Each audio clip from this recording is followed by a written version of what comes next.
Hi guys, nice to see you again. Welcome back, Dave. Good to see you this Yeah, spring. likewise. Thank you, Dave. Good to be Um, back. Dave and I, as said in the previous tips and techniques, are painting two green tanks. Um, the applications will be different, but the results the same.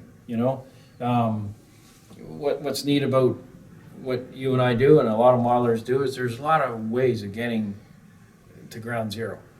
And the great thing about the way you and I approach our episodes and what have you is that we model entirely differently.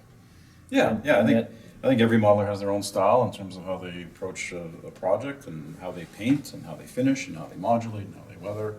Yeah. Which is even though there's a lot of with all of the weathering products and whatnot, some of the models tend to almost kind of look the same, but I think everybody has a slightly different approach, which is part of the fun of the hobby. which is the way, and I said in the last get together with our viewers that, there's a little bit of you and a little bit of Rinaldi and a little bit of Wilder, a little bit of me, plus the end guy who's got his model at home. You combine all those five things, Oh, and, yeah, and yeah. then each model looks different. Instead of having a table full of 20 models and they all look the same. Well, exactly. And I like to look at. I love looking at other people's works. Whether it's in magazines or at shows or from friends, and we're blessed, as we've said time and time again on the series, that we're blessed with all of the great modelers that we have close by here in southwestern Ontario.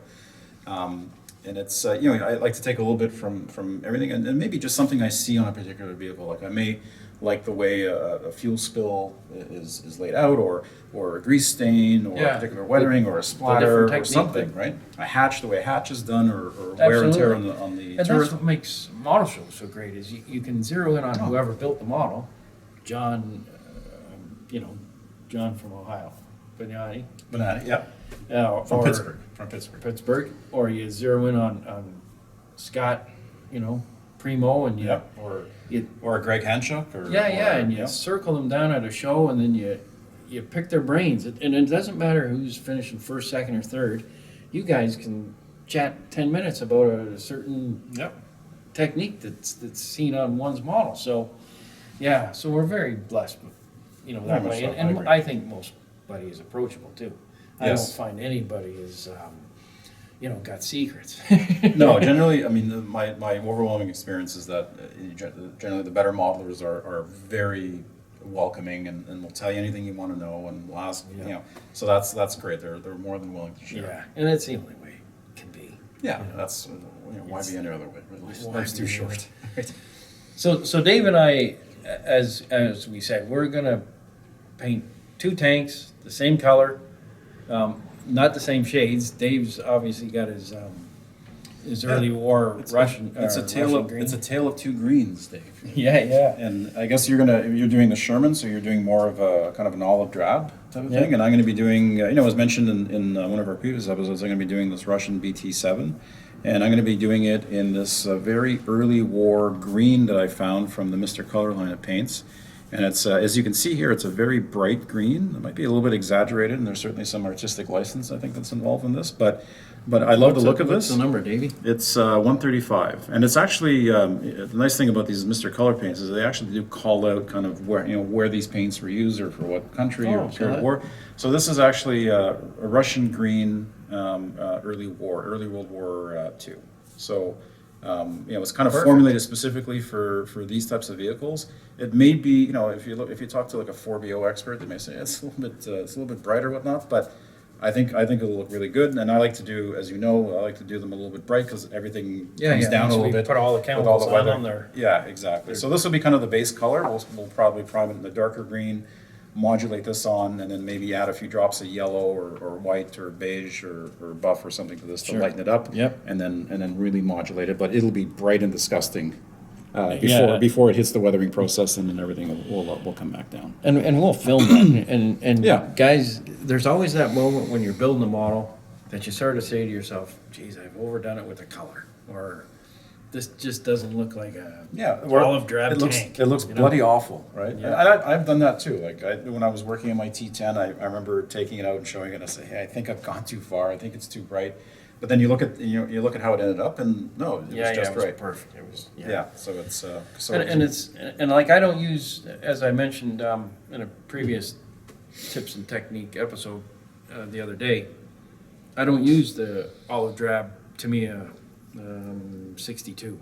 I use RAF olive drab, found on Spitfire Hurricane, and that's only, once again, that's the beauty of what we do. Yeah. we, well, and I used to, and I think I mentioned this before, I used to really obsess over getting the right color and really, like getting the paint that was specifically formulated for that. And I think you taught me that it's not worth going. Yeah. I used to stress over and obsess. Now it's just whatever looks right.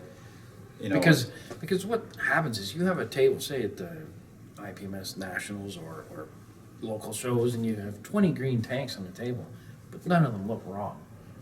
All of them look correct. Yeah, and what really pops out and is going to jump out at you, right? So you have to kind of have to take some risks on the coloring side of things to really make something jump. And, Sure. and again, it's a scale effect and all that plays a role. So it better to go brighter than too dull. Too Yeah. dark. And I think that where one might go wrong is if they were doing the U.S. Marines, say late war, 1945, island hopping. If they started painting their Sherman this color, you guys have to back up a little bit and open your books and study a little bit. But I don't think any of us are about to try that. No. So, but do use your references, guys, and study your books a little bit. But like I say, if you had 20 green tanks on this table, none of them would be incorrect. They would all. Well, it's hard to say what is incorrect, or with fading, weathering and fading of the sun, and the different paint formulas for different plants and quality control, and who knows what's the right plays all a big part in all. And Panzer Gray is another example of that. Like, I like to add a little bit of blue to it, and it's if you look at real pictures, color pictures of Panzer Gray vehicles in the war, they look pretty dark, like very almost black, especially 1940s. Yeah, exactly. So they're so and you can see that even in Sherman tanks, almost black. And if you do that, if you represent that color and you do it in this small scale, and it looks toy. It just sucks all the light out of the room. Yep. So lighten it up, and the artistic license. Plus too, like I was saying also too earlier, that this allows me to make scratches on it, and I'm not fighting against olive drab and a dark color. Yeah, I can punch in some scratches on this, which I'll do later today, and build some contrast up. You're going to be able to do the same if you start adding yellow or white to this. You're going to give yourself a little bit of a window to whereas if this was just dark, we'd be doomed. But I was saying also, I just want to add too that what Dave and I are doing here, guys, is in our videos is just trying to help you guys. If there was 20 models in a category in a contest, we're trying to get you within the last 10. And, the judges sort of half an hour earlier sort of prejudge a little bit. And they might eliminate 10 models out of a judging category. And all Dave and I are trying to do, guys, is just put you in the conversation for the final 3. We're not trying to have award-winning models if you guys follow Dave and I to the word. It's just not going to happen. Because you never know what's at a model contest on any given day. Yeah, exactly. You know what's going to show up, or what the judges are looking for. Right.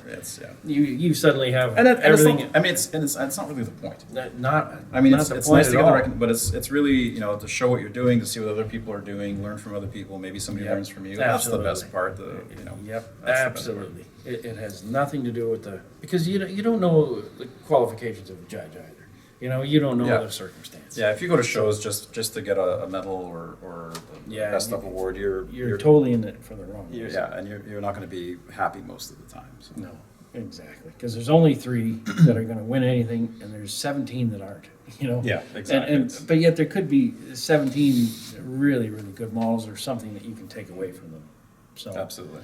I think the true measurement of a show is when you get home, you just can't wait to get your next model. And you get home at 7 o'clock that night, and you're just or you see a nice model on the table, and you don't have the kit, and you go out and you buy the You kit. go to the vendors, Because I yeah. want to buy this kit. I want to build that Absolutely. same model. I want to do what this, Yep. what this person did And with that's it. the beauty of having the vendors at model shows, you know? Yeah. is- Oh, yeah, is- that's- is you see, like, I don't have, for instance, a BT 7 in my collection at home. I'm sure that the minute I see this finished, and it'll be at a show, myself and others are gonna go over to the vending room and look for it, you know, or down at my local hobby shop, you know? So then you know that you've had a great time at the show. Yeah, and if somebody does, I mean, to me, that's better. That's a better pie than any winning any Absolutely. medal or any Oh, bong or any. absolutely. You know, that's the fun part of this. So. Yeah. So thanks so much for watching. Well, Dave and I will get on to our tips and techniques, and we'll join you in a few minutes. Thanks for watching. Thanks, everybody.